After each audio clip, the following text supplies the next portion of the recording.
Alright everybody, the weekend is now over, and I'm going to be talking about The Batman. I really wanted to let my opinion about the movie marinate because I was also, like many other content creators, was wanting to talk about it the moment I saw it. And I really enjoyed this movie.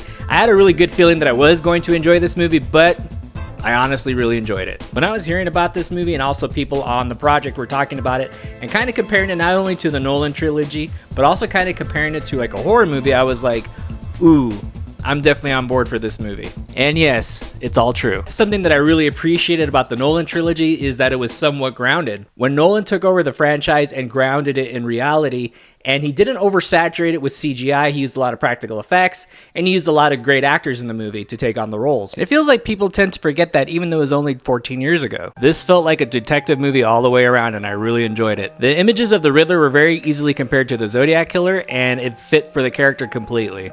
And comparing it to another detective film feels pretty accurate just because of how the atmosphere of the movie is, and also just the dark tone of the film altogether. I enjoyed how in this film, Gordon and Batman actually work together a lot more than they have in the previous films.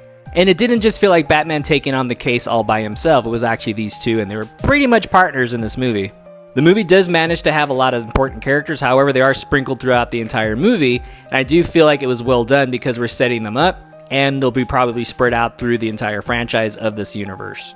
Colin Farrell took on the role of the Penguin, and he's not in it the whole time, however he is sprinkled out throughout the movie like I was saying, but his performance is so good that when you see him, you're just like, wow, he does a really good job. And I feel like I'm the only one saying this, but I feel like Colin Farrell was channeling Robert De Niro. And another thing that I liked about this film is the fact that it was going for practicality, and the suit in the movie looked a lot like something out of Arkham Knight. The movie will sacrifice comic accuracy for practicality, and that's something I really enjoyed. And that is something that the Nolan trilogy definitely did, and that's something I really appreciated. And people are already saying, oh, this is better than the Nolan trilogy, or what is the better movie? I'll be quite honest with you, I like them both. And people will ask, how do you compare the two? And I have to give a long, nerdy answer, and it's a long, nerdy movie answer, but stick with me on this one. This comparison is going to be more about tone on how two different directors took over two big franchises. For me, Christopher Nolan is how James Cameron took over Aliens, making something that was already good and managing to make it into a big summer blockbuster. And I feel like The Batman is Matt Reeves taking this movie into a dark direction, but also managing to implement something new and good. And I'm just talking movie tones, not the movie itself. The movie is almost 3 hours, however, I like a long movie, especially if a long movie is actually really entertaining. Everybody in this movie is doing an amazing job. I was really surprised how good everybody was. There was not one bad actor in the movie, I felt like, and we even got some surprises. John Turturro is in the movie, and he has a very small part. However, he plays a very good, convincing part as well. I'll be honest, I had a lot of knuckleheads in my theater. It was a sold-out crowd, and I was really worried that they were going to be making too much noise and booing or whatnot because of the runtime. However, it seemed like everybody in this movie was really into it, and they were clapping a lot of the times, which made the movie a lot more fun. If you would have asked me about Robert Pattinson taking over the role of Batman, I would have been like, well, who's Robert Pattinson? If you would have told me about it, I'd have been like, I don't know. But after seeing his performance in this movie, he earned my respect for sure.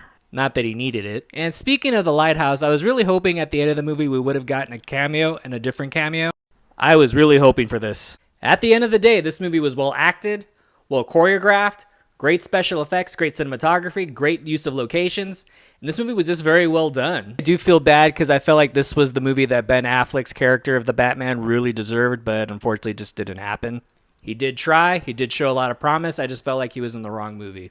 Anyone else that sees the movie, try to keep your ears on, see if you notice that a lot of the speeches from the villains in the film were similar to the speeches that we got from the Joker and also from Bane in the Dark Knight trilogy. Just keep an ear out, check it. Thanks for tuning in, don't forget to like and subscribe. I'm Mike the Movie Misfit, and I'll see you at the movies. Get more out of life. Go out to a movie.